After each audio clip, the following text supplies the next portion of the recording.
There's a secret hidden in the story of Sundiata Keita, a truth so old and so dangerous that even today, people speak of it softly. It has the idea that your destiny does not wait for permission, it waits for you to finally wake up. Most people know Sundiata as a hero, a king, the founder of the Mali Empire. But that's not the story I want to tell you today. Because beneath the legend, beneath the victories and the kingdoms, lies a spiritual lesson that is rarely revealed. A lesson about identity, about the voice you must not trust, and the quiet power that appears only when everything else disappears. You see, Sundiata's story does not begin with triumph. It begins with limitation, with a child who could not walk, a prince who seemed destined to fail, a life shaped by whispers. Whispers saying, "You will never rise." And if you listen closely, you may hear something familiar in that. Because every one of us has been shaped by a whisper like that, an inner narrator telling us what we can to be, what we must fear, what we should never attempt. But Sundiata's awakening came the moment he stopped listening to the voice that claimed to know his fate, and that is where his secret begins. According to the ancient Griots, there was a moment quiet, simple, where something shifted inside him. A moment where suffering did not break him, but broke open something within him. The story says he placed his hands on an iron rod, and with thousands of doubts pressing down on him, he stood for the very first time. But the part they rarely tell you is this: it wasn't strength that lifted him, it was awareness. A sudden realization that the danger he feared was not outside him, but inside his own mind. It was the inner voice, the one that pretends to protect you by shrinking you, that he had to defeat. And in that moment, the child who could not walk became the man who would not be stopped. Most people imagine awakening as peaceful like a sunrise or a warm breath of truth. But Sundiata discovered something different. Awakening often feels like loss, like the world you knew disappearing, like the person you believed yourself to be melting away at the edges. He had to leave his home. He wandered through exile. He tasted uncertainty, betrayal, and separation. But exile does something powerful to a person who is spiritually awake. It strips you, it clears you. It brings you face to face with the truth that identity is not given, it is remembered. And sometimes you must lose your place in the world to find your place in yourself.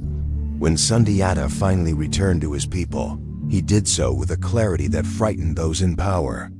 Because there is nothing more dangerous than a person who is no longer controlled by the voice of doubt. Sumaro Kanti, the sorcerer king he would later confront, understood this. He feared not Sundiata's strength, but his awareness.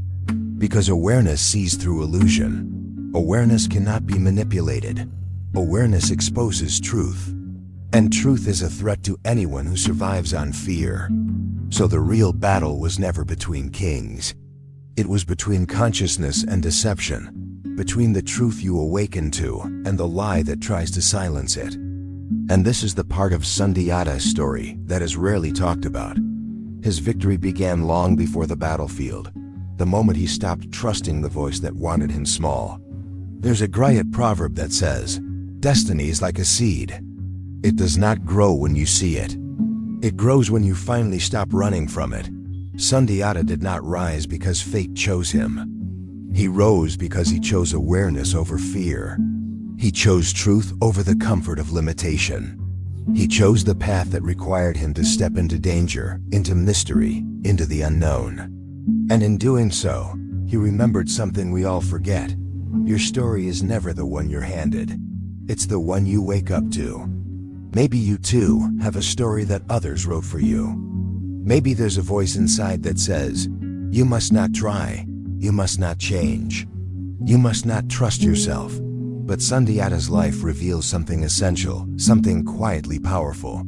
That voice is lying. It might sound familiar. It might feel safe, but it is not truth. The truth is quieter, gentler, hidden beneath the noise. A presence waiting patiently for you to notice it. And when you do, your life begins to move differently. The path becomes clearer. Fear becomes thinner. and a new strength appears, one that has always been yours. Sundiata became a king. He built an empire. He united people who believed unity was impossible. But that is not why his story endures. It endures because Sundiata discovered what every human must eventually discover. The greatest victory is not over others, but over the false voice within, the voice that says you are small, the voice that says you are broken, the voice that says your destiny is not yours. Silence that voice, and you will feel the same quiet awakening that lifted Sundiata from the ground. A realization that your story is not ending, it is beginning. This is not the end of your confusion, it is the beginning of your clarity. Not the end of your fear, but the beginning of your awareness of it. Not the end of your destiny, but the moment you finally become aware of it. This is not the end, this is the beginning.